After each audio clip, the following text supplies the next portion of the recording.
marvel. Let's do another one.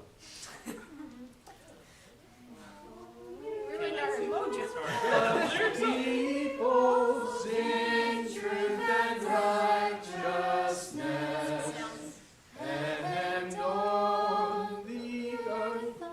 Come on. It's not on there. Oh, sorry.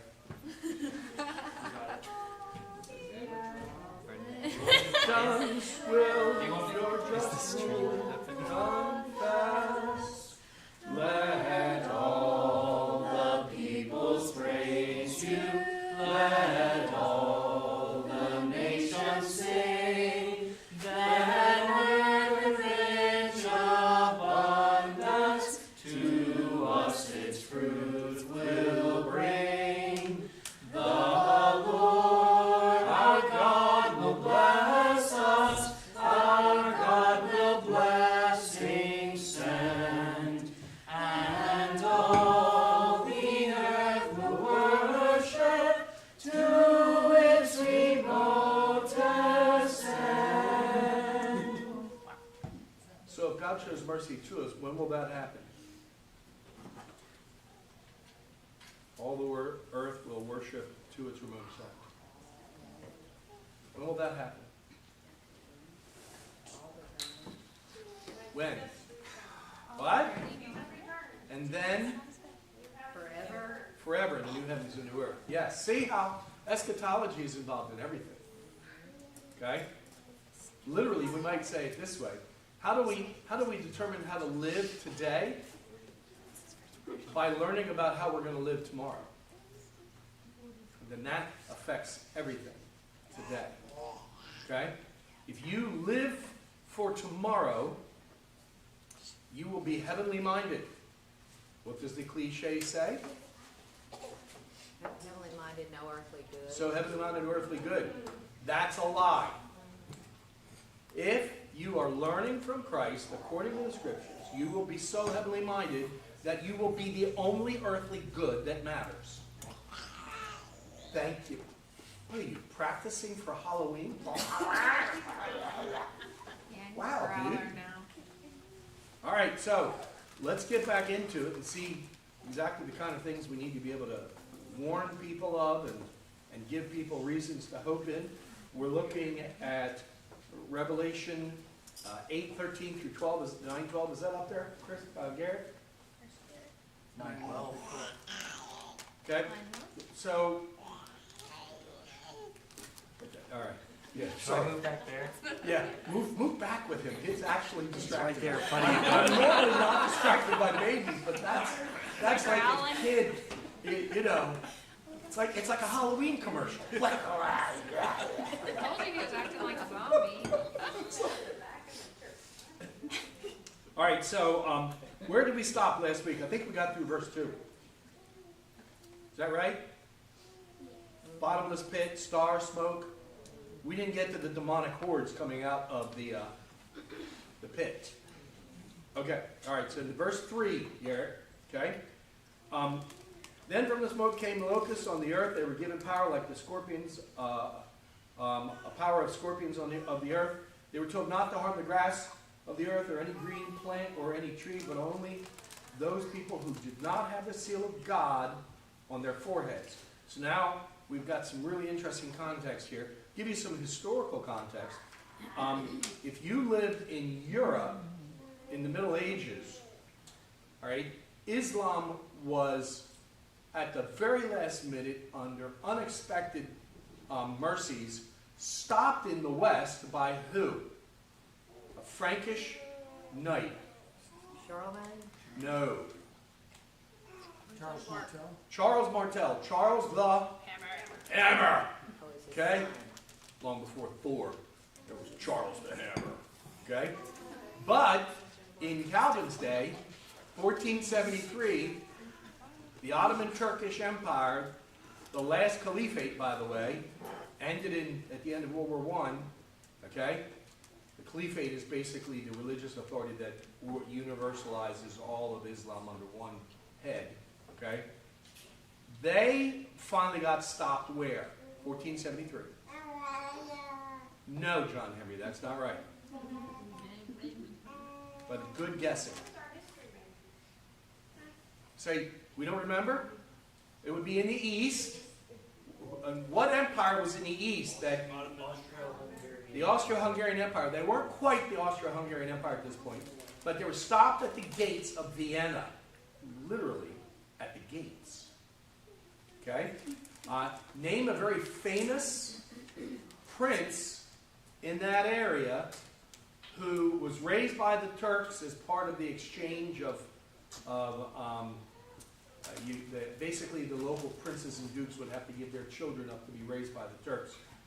And then they could come back when they became adults. Name a very popular one, very famous one. We make movies after him still to this day. Vlad the Impaler. Yes. Yeah. He was from Transylvania, part of Romania, which eventually becomes a part of the Austro-Hungarian Empire. Okay? Yeah, the Ottomans would just basically overrun Eastern Europe all the time. Stopped pretty much at Poland, didn't really go further than that. But then Austro-Hungarian Empire. So if you're European, okay, then you're sitting there looking and going, the Mongol hordes are nothing. But those Muslims, man. Right? This is why Calvin, referring to a later passage, not this one, you'll see why in a minute, referring to a later passage about these demonic hordes pouring out of the bottomless pit like locusts. Okay? A smoking, fiery, bottomless pit like locusts. He equated that to the Muslim hordes pouring out of Saudi Arabia, a burning, smokeless, or smoke-full of pit. They actually do have gates of hell in that land in some spots. All right? Very interesting geographical features. Because they just slaughtered vast majority of the Eastern Church and all of the North African Church. By the time you hit Charles Martel, I mean, they couldn't be stopped, kind of thing. And that was in the 800s, right? So you don't get Spain free of them until who? 1400s, same period of time as in the East, the Ottomans are being stopped. Very famous for paying for an explorer to the New World. Oh, Isabella and Ferdinand. That's right. The Queen of Castile and the King of, I forget his because he was just their husband. Isabella was the more important ruler. Okay, they came together, and their little kingdoms. Spain wasn't one kingdom at the time. Basically, pushed the Moors, right, back out of Spain. But they'd been there for what, 600 years? Pretty bad. All right. Oh, gosh. Okay, so these demonic hordes, like locusts. So let's start developing this. First thing I want you to note is there are two appearances of these demonic hordes. This one is the warning one. Okay? They don't kill anyone. You're going to find that out. They start killing in their second appearance. Okay? But it's very important to note, why take all this time to pause everything and then seal the 144,000, which is symbolic of all the elect? Why take that time? Well, because these guys are going to begin to drive people crazy. Maybe that's the best way to summarize it. But not Christians. So let's look at this, okay? All right, so Christoph, Exodus 10:12. Anna, Joel 1, 4 through 6. Graham, you're doing a good job demonstrating how to do multitasking. Exodus 10, 21 through 23. Okay? And then we're going to pick up in a little bit. All right? So, Christoph.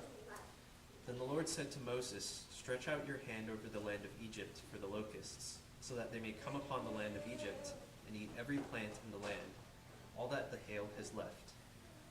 Okay, so remember, we've already seen, okay, in the first 4 trumpet judgments, okay, and this is the 5th one now, that they're they're basically a re-upping of the Egyptian plagues. That those were typological of the final judgments. But the other thing to note is that these trumpets, at least so far, okay, are the kinds of things that go on during the first 4 seals, during the whole church age. It's just looking at God's punishment, the beginnings of his giving justice to unbelievers. The seals are looking at the experience of the suffering of this world from the Christian perspective. The trumpets are looking at God's judgment during that same period of time when Jesus went back to heaven versus when Jesus comes. So we're not in the very last days yet. Okay? And you can tell that, all right, by they were told not to harm the grass of the earth or any green tree or any plant, but only those people who do not have the seal of God on their foreheads. You're going to see in the next one, verse 6, for example, in those days people will seek death and will not find it. They will long to die, but death will flee from them. So at first, these demonic hordes are just offering what we would call psychological torment today in it. All right? Just call it spiritual soul torment. Probably a better way to look at it. Okay? All right. Joel. What the cutting locust left, the swarming locust has eaten. What the swarming locust left, the hopping locust has eaten. And what the hopping locust left, the destroying locust has eaten. Awake, you drunkards, and weep and wail, all you drinkers of wine, because of the sweet wine, for it is cut off from your mouth. For a nation has come up against my land, powerful and beyond number. Its teeth are lion's teeth, and it has the fangs of a lioness. Okay, so this is Joel's description. Remember, Joel's description is using the ordinary experience of locusts to describe the last days. You see, now that's when I was in seminary, they had you do all sorts of fun things. One of the fun things I had to do was I had to do serious research on the book of Joel to find out when it was dated. Okay? Now, you might sit there and go, well, that's obvious. It's talking about before the Babylonian assault, a great nation, like locusts, right? Okay? And that's obvious, right? Except it ain't. Okay? Does anyone know when locusts were last in the Middle East? I think it was less than 3 years ago. Okay? It's pretty serious, all right? Very, very serious. And they were, by the way, attacking Egypt. Very interesting, okay? Locusts are a common occurrence over there. It's just how much you're going to get, okay? A 4-wave locusts, all right? These are basically different stages of locusts. They're not, they're somewhat different locusts from each other, but they're all kind of related. And they all get, each one gets birthed later, if you can say it that way, okay? And they just come through and they just strip everything, okay? It's well worth looking up some videos of what locusts do. You'll be stunned, okay? All right, so notice that the book of Joel is talking about the last days. Your young men will see visions, chapter 2, right? And then chapter 3, after the great day of the Lord, the restoration, the hills dripping with new wine, okay? This is all about the last days, guys, all right? And so a little more research, I said, no, I think the book of Joel is actually post-Babylonian captivity, and Joel was taking an ordinary thing. Remember, the people after the captivity, they weren't riding high. They weren't doing great. They were still under the control, and they remained that way, of other people, of other nations. You know, no longer experiencing the captivity process, but no longer having freedom either. And so here they are having to do ordinary life, and locusts are still a problem in the ordinary life. And God's telling them these locusts are going to be a part of the final judgment. Okay? You with me so far? Right? Now, all that just to simply observe that here now we have it picked up in the 5th trumpet. All right? What do you think the scorpion power is all about? They were given power like the power of scorpions of the earth. What do you think that's all about?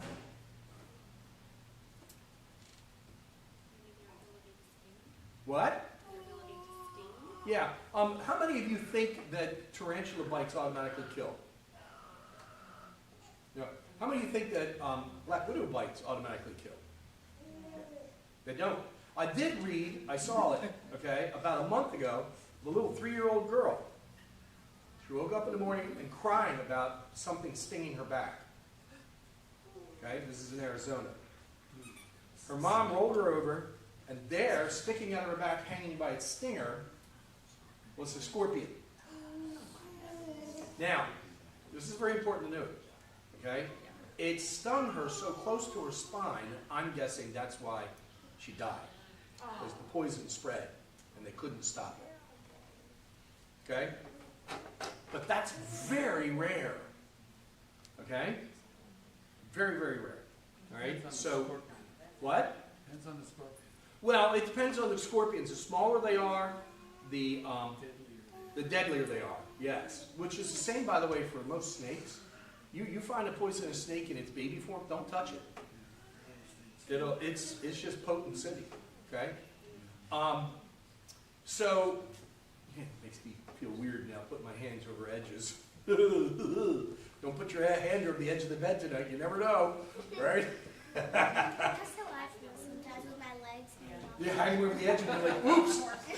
Pull that blanket over it. Yeah, I still do that. So there's nothing wrong with that. That's smart. Normally, scorpions just torment.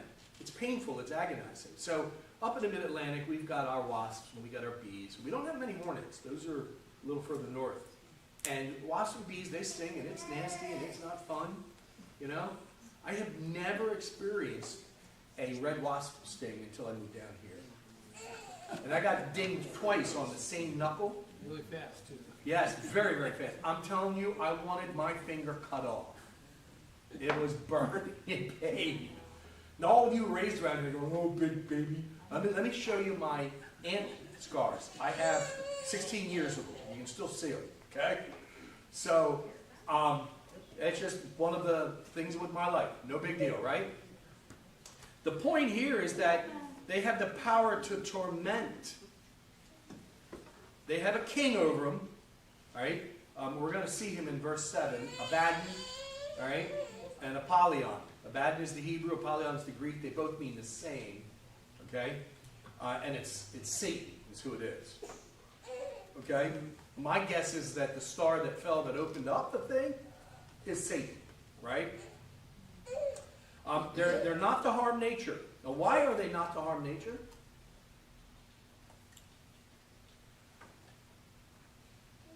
Okay, number one, these are not literal hornets, locusts. Okay, okay, they're demons, right? Number two, the first 4 trumpets have already hit 1/3 of this, 1/3 of this, 1/3 of this, 1/3 of this, right? Okay, they're only to harm the reprobate, not the sealed. Okay, so what we might say is this: does demonic possession, demonic oppression continue to happen? Yeah, it does. It really does. Okay? So this is patterned after, Grandma, I'm not going to have you read that. This is patterned after the Egyptian plagues, where the plagues made a distinction between the Egyptians and the Jews weren't harmed. Okay? Same kind of thing here with the Christians not being harmed. So, what does that mean for, can a Christian be oppressed by a demon?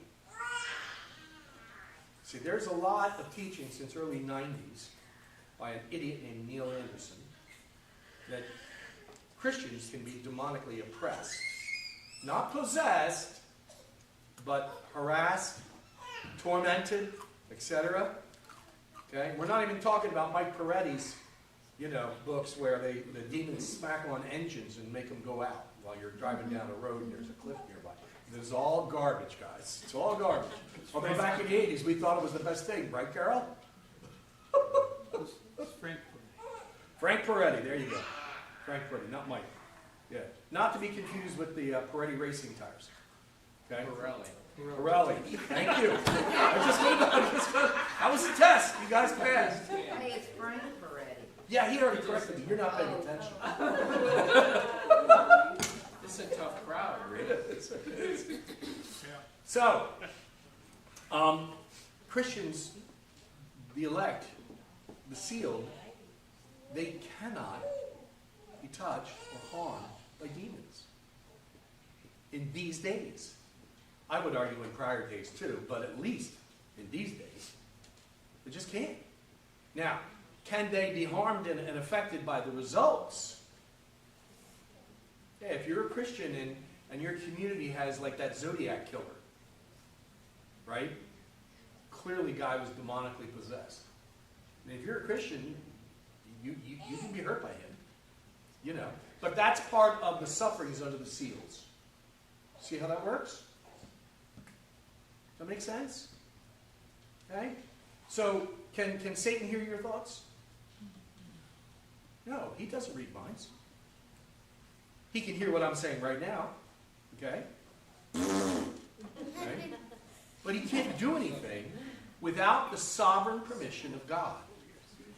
And he cannot harm anyone in the church. He can construct circumstances. If God wanted this church to flatten and we became a Story Montgomery of a faithful little church that everyone died in. Okay? God could do that. We'd all, don't worry, it's not going to happen, sweetheart. Okay? But we'd all instantaneously end up where? In heaven's presence. Imagine any fears you may have about dying right now. Well, the immediate moment you're there, those fears are going to be completely removed because you're going to see things and believe things perfectly. You're going to be fine. And you ready? And those promises are growing today in your life. Satan can't harm you. His demons can't harm you. And any suffering that does come in this world is only designed to bless you, to give you greater rewards in eternity. That's where it really matters. Okay, any questions on this? Okay, I'm going to try and go to verses 4, 5, and 6 then. Garrett? They were allowed to torment them for 5 months, but to not kill them. And their torment was the torment of a scorpion when it stings someone. Okay, so we've kind of covered that. And in those days, people will seek death, will not find it. They will long to die, but death will flee from them. Now, you've been given enough on the symbolic nature of numbers in Revelation that you could probably figure out what 5 months means.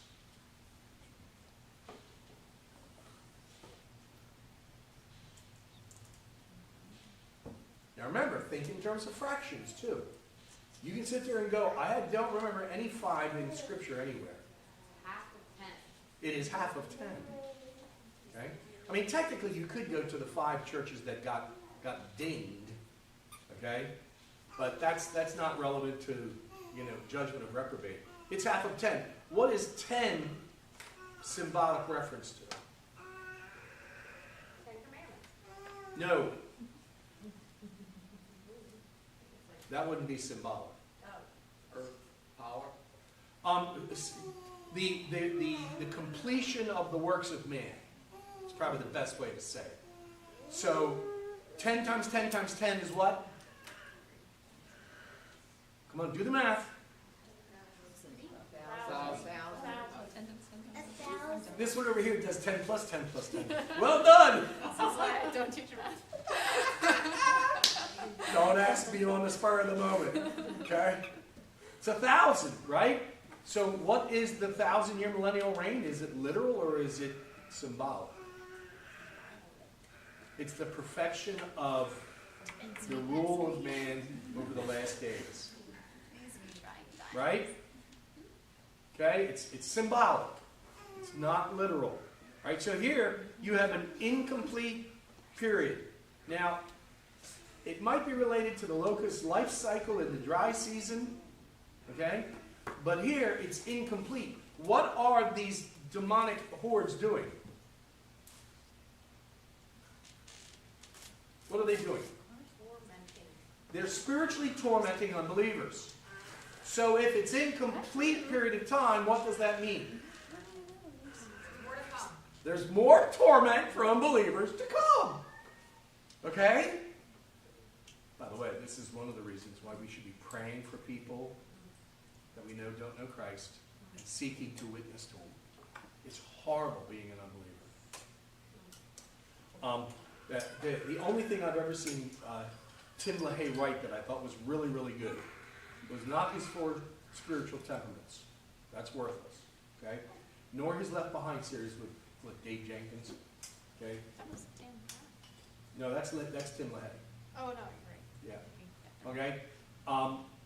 He wrote a very interesting book in the very early 80s. You ready? The Unhappy. Fill in the last word. He was being prescient. All right? Anita Bryant was the only other one who was saying things about this. Yes. The Unhappy Gays. He wrote a book in the early 80s saying they've chosen this label to say that their life is fantastic and everything's great for them. And the only problem they have is people not appreciating and accepting them. The reality is that they're unhappy everywhere you look. And he did a thorough job of looking at all sorts of circumstances and demonstrating that it's not only unfulfilling, but the lifestyle literally robs you of any hope of stability in your own soul. Okay? Now, he wasn't saying it, but I think he was observing the fruits of the torment of demons. Because it certainly wasn't the fruits of the torments of evangelicals. Okay?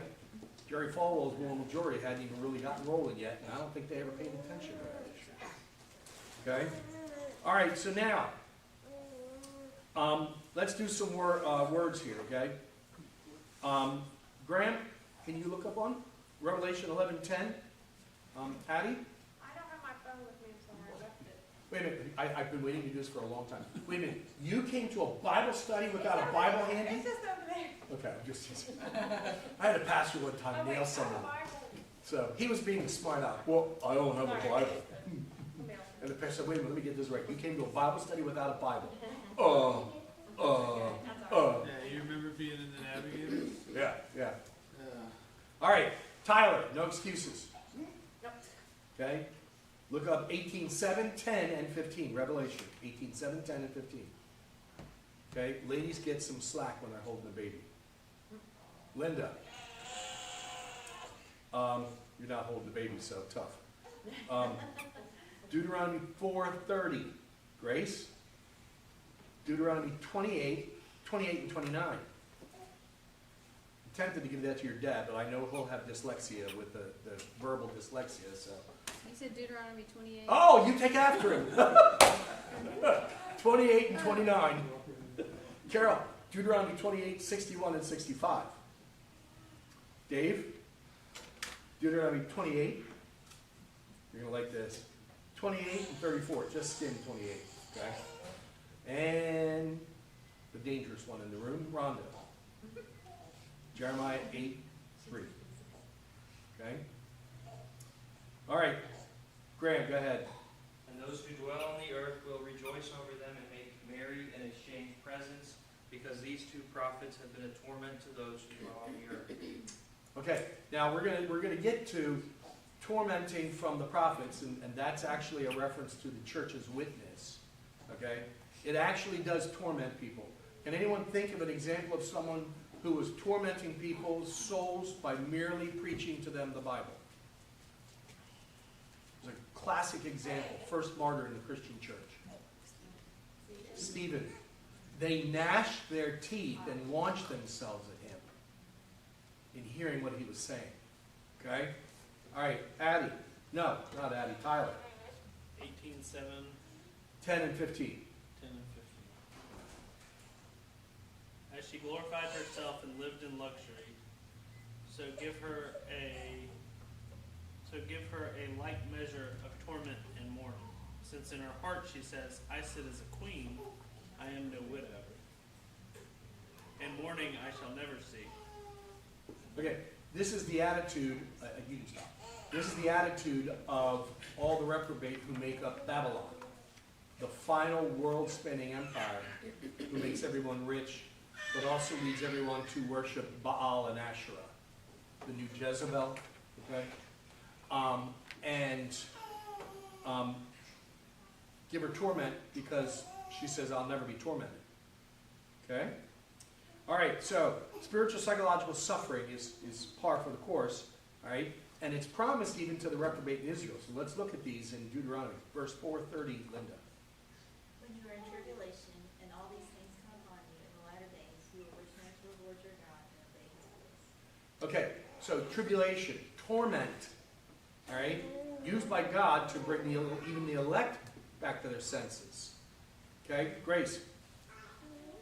The Lord will strike you with madness and blindness and confusion of mind, and you shall grope at noonday as the blind grope in darkness, and you shall not prosper in your ways, and you shall be only oppressed and robbed continually, and there shall be no one to help you. Okay, this is the reprobate of Israel, right? And the crazy thing is, it was the majority of them. Okay, torment of mind. Okay, Carol. Every sickness also and every affliction that is not recorded in the book of this law, the Lord will bring upon you until you are destroyed. And among these nations you shall find no respite. There shall be no resting place for the sole of your foot, but the Lord will give you there a trembling heart and failing eyes and a languishing soul. Now, we might not think that the wickedness of the reprobate deserves that. But just stop for a second and think about Hamas these past few weeks. The evil that keeps coming evidenced, you know? Just think about that and recognize that that's the ordinary heart of man. That's total depravity lived out in an extreme. I get it. But over the history of the world, that's kind of normal behavior. I mean, you should read some of the original reports on what happens when an army, you know, goes in and takes, and they sack a city. I mean, the Romans were like, okay, these people surrendered, so we're going to restrain our soldiers. They're only going to be able to pillage and rape for 3 days. Anyone they can kill, anyone they can rob, anyone they can rape for 3 days. What happened to the city they didn't restrain him from? Until there was none left. This is normal behavior. Is this just? No, just because it's normal. It's evil. It's wicked. It deserves God's judgment. Right? So imagine that you have been made to be tormented in your own soul about all these things. You can't find the truth. It's not like you go, oh, I'm a bad man. God should judge me. That would be rational. You're driven mad. Right? You're miserable at all times. Right? What are you going to want to do? We're going to speak very gently here now. What would your primary motive be at that point? What's your goal in life at that point? To kill yourself. It gets. I mean, we understand this. Right? People despair to the point of hopelessness. And then they listen to the biggest lie out there. It'll be better on the other side without Christ. It's worse. It's even worse. A lot worse. Okay? So, listen now. Okay? While God is judging the reprobate, Dave. You want a 34? Yeah, just skim real quick 28. What was the point there in 28 and then hit 34? Talking about the whole chapter. No. Deuteronomy 28 and 34. Oh, 28. Paul's rubbing off on you. 28, the Lord will strike you with madness and blindness and confusion of mind. Yeah, that's what I wanted you to summarize. But that's okay. And then 34 is so Yeah. that you are driven mad by the sights that your eyes see. Driven mad. You seen some of the testimony about people who went through. I know, I get it. The studies from survivors of the Holocaust, you know, Viktor Frankl, the only people who survived from the Jews were the ones who had a purpose in life that kept them alive. They didn't have a purpose, they went mad and they died. Rhonda. Death shall be preferred to life by all the remnant that remains of this evil family, in all the places where I have driven them, declares the Lord. This is the reprobate of Israel, driven out of the promised land, never to be brought back. Death is preferable, and they're not going to be able to find it. That's exactly what God's promising in this fifth trumpet. Okay, it's 6:30, so I'm going to stop. We're going to get into verses 7 through 10, and then verse 11 and 12. All right, 12 is pretty easy. It's just transition to the sixth trumpet. All right, But 7 through 10, we get more details on the demon locusts. This is where it gets weird, and we start thinking that they're a type of Russian battle helicopter is called a Hind.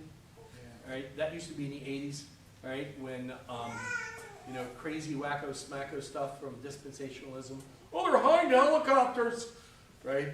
So no, they're not. Okay, they're not A-10 warthogs either. So although that would be interesting. So we'll look at those next week. Okay. All right. Any questions? Okay, so you need to be summarized at this point. The cruelty of the reprobate is horrible. The plight of the reprobate is horrifyingly worse. Do we know who the reprobate are versus who the elect are? Until God marks them out with credible faith, we need to witness to all. Right? What does God do with our witness in the lives of the reprobate? Paul describes this in 2 Corinthians 2, I think. What? He uses to condemn them. Our witness to the reprobate comes across as the stench of death. Okay? Our witness to the elect, who are not yet saved, it comes across as the aroma of life. Okay? So, let me pray. Lord, bless these people. Bless our church. Grow us, God. Help us, even though we're afraid, to witness to people who we don't see having any credible profession of faith. Let us be fruit inspectors and recognize that your word doesn't lie, and that your children are clearly known by their fruits in you. Please, Jesus. We pray for the families in our church, those with some needs right now. God, just work. Show your wisdom and your kindness and your mercies. Show your glory. In Jesus' name, amen. Okay, let's go eat. I asked the